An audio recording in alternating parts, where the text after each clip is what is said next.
திடீர் சந்திப்புலாங்க. ஒரு ஒரு ஒரு 40 வருஷமா பொது வாழ்க்கையில ஒரு தொடர்புல இருக்கிற மருத்துவர் ஐயா, அவர் இன்னைக்கு மரியாதை நிமித்தமா சந்தித்ததுல எந்தவித அரசியலும் கிடையாது. இது அரசியலுக்கு அப்பாற்பட்டான சந்திப்பு.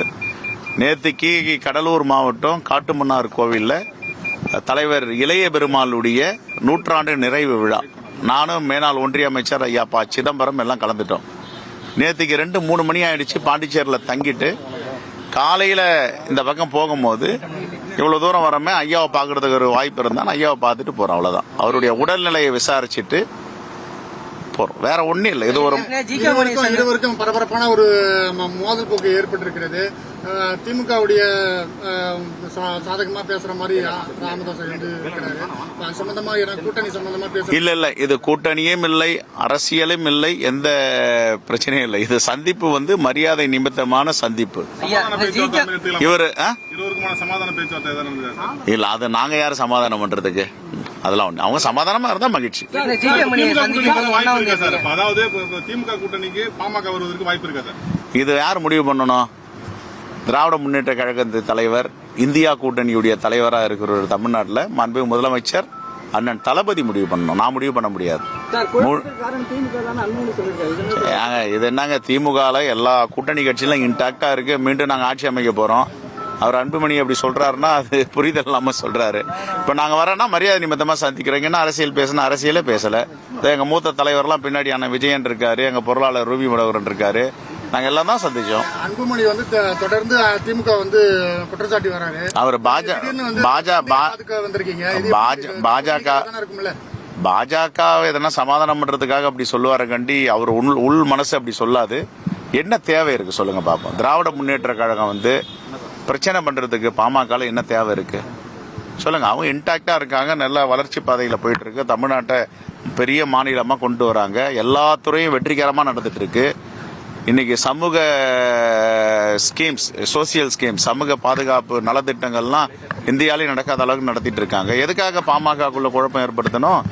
அப்படி வாய்ப்பே கிடையாது. அதை யாருமே செய்ய மாட்டாங்க. குறிப்பா மாண்புமிகு முதலமைச்சர் தளபதி இது மாதிரியான அரசியல்லாம் அவருக்கு தெரியாது. சார், இப்போ பாமக நிலவரம் இந்த முரண்பாடுகள் அரசியல் எப்படி சார் பாக்குறீங்க நீங்க? இது யாருக்கு சாதகம் பார்க்கணும்? இல்ல, இது பாஜக தான், பாரதிய ஜனதா கட்சி தான் அந்த குழப்பத்தை ஏற்படுத்துறாங்க. எங்கெங்கெல்லாம் பாஜக கூட்டணி வைக்கிறாங்களோ அங்கெல்லாம் அந்த கட்சியை உடைச்சிருவாங்க, அந்த கட்சியை சுவாகா பண்ணுவாங்க. இப்ப அடுத்தது அதிமுக சுவாகா பண்ண போறாங்க. கூட்டணின்னு சொல்லிட்டுங்க, அந்த கூட்டணி கட்சி அதிமுக. அதிமுகவுடைய தலைமை கருத்தா யாரு? யார் தலைமை கருத்தா? அண்ணாதுரை. அதான் அண்ணா திராவிட முன்னேற்ற கழகம். அண்ணாவையும் பெரியாரையும் கொச்சைப்படுத்தி ஒரு படத்தை வெளியிடுறாங்கன்னா அதுக்கு பேர் என்ன? அதுக்கு பேர் என்ன சார்? இப்ப நான் இருக்கிறேன் காங்கிரஸ் கட்சி தலைவரா, எங்க தலைவர் நேருவையோ, எங்க தலைவர் இந்திரா காந்தி அம்மையாரியோ, எங்க தலைவர்களை யாராவது ஏதாவது கொச்சைப்படுத்தி எங்க கூட்டணியில ஒரு செகண்ட் இருப்போமா? நாங்க அங்க கண்டன அறிக்கை கொடுத்திருக்க மாட்டோம், வெளியே வந்திருக்க மாட்டோம். எங்க தலைவர்களை, எங்க மூதாதையர்களை பலி கொடுத்துட்டு இன்னும் அரசியல் பண்ண வேண்டியது இருக்கு. இப்ப அண்ணாதுரையை பலி கொடுத்துட்டாங்களே இவங்க. ஏன் இது வரைக்கும் காட்டாச்சாட்டமா ஒரு அறிக்கை கொடுக்கல? என்ன தேவை இருக்கு? என்ன பயம் இருக்கு பாஜக கிட்ட? அண்ணா பேர்ல தாங்கிட்டு இருக்கு அதிமுக.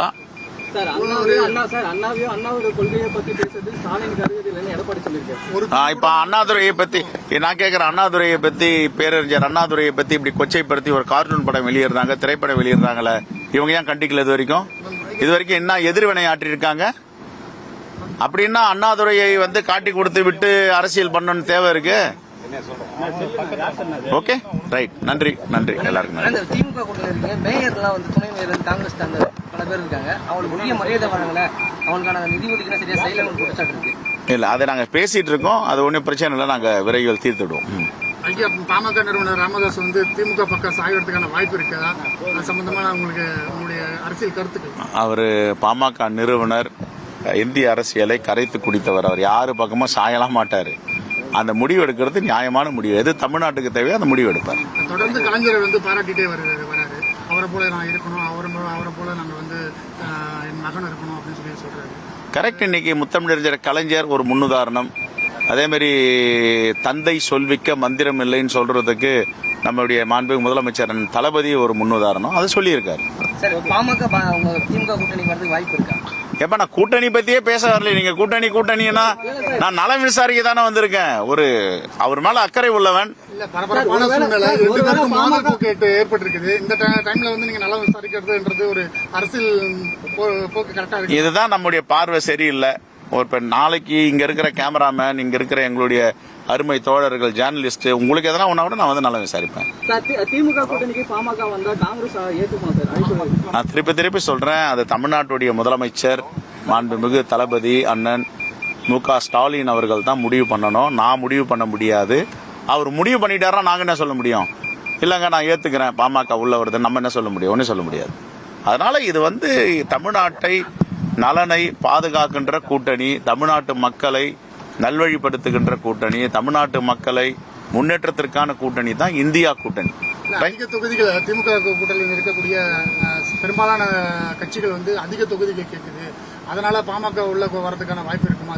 விடுதலை சிறுத்தைகள், காங்கிரஸ், கம்யூனிஸ்ட் எல்லாமே வந்து அதிக தொகுதிகள் வந்து கேட்கற மாதிரி இருக்கு. நான் இங்க பாருங்க, காங்கிரஸ்ல வந்து அவர்களுடைய சொந்த கருத்தை சொல்வதை நீங்க செய்தியா எடுத்துக்க வேண்டாம்.